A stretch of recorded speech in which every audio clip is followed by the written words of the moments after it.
நீங்கள் இந்த வீட்டுக்கு போனீங்கன்னா இறந்துருவீங்க அப்படிங்கிறாரு. அத சொல்லி அடுத்த நிமிஷம் அந்த அம்மா கண்ணீர் விட்டு கதறி அழுதுங்க. அந்த பையன் அவங்களுக்கு ஒரே ஒரு பையன். அந்த பையன் அல்லல்ன்னு அவ்வளோ அழுது, அவ்வளோ மனநிலை பாதிக்கப்பட்டு, இவ்வளோ கஷ்டமா? ஒரு வீட்டுக்கு வந்து அப்ப தான் அட்வான்ஸ் குடுத்து வாங்கியிருக்கிறாங்க. ஒரு வாஸ்துக்காரர கூப்பிட்டு பார்க்க சொன்னாங்கன்னா, உங்களுக்கு வாஸ்து தெரிஞ்சா பாருங்க. தெரியலன்னா தெரியலன்னு சொல்லிட்டு வாங்க. அவங்கள குழப்பி, அவங்க அவ்வளோ அழுது இவரு சொல்லிட்டாருன்னு சொல்லிட்டு கிட்டத்தட்ட ஒரு 1 வாரம் பயங்கரமான மன உளைச்சலுக்கு ஆளாயிட்டாங்க.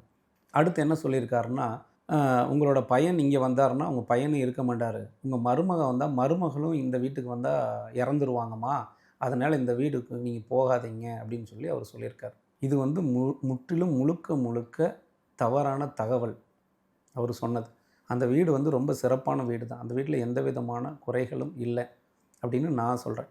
ஏன் அப்படின்னு சொல்லி பார்த்தீங்கன்னா, ஒரு வீட்டுக்கு வாஸ்து பார்க்க போறப்போ, யாரையுமே வந்து ஒரு அள வச்சோ, அல்லது வருத்தப்படுத்தியோ, அல்லது அவங்கள வந்து மன சங்கடங்கள் ஏற்படுத்தி வாஸ்து நிபுணர் ஒருத்தர் சொல்றாருன்னா, அந்த வாஸ்து நிபுணர் மிகப்பெரிய அளவுல பாதிக்கப்படுவார். அவருக்கு திருமணம் ஆகாது இருந்தா, திருமணமே கடைசி வரைக்கும் நடக்காது.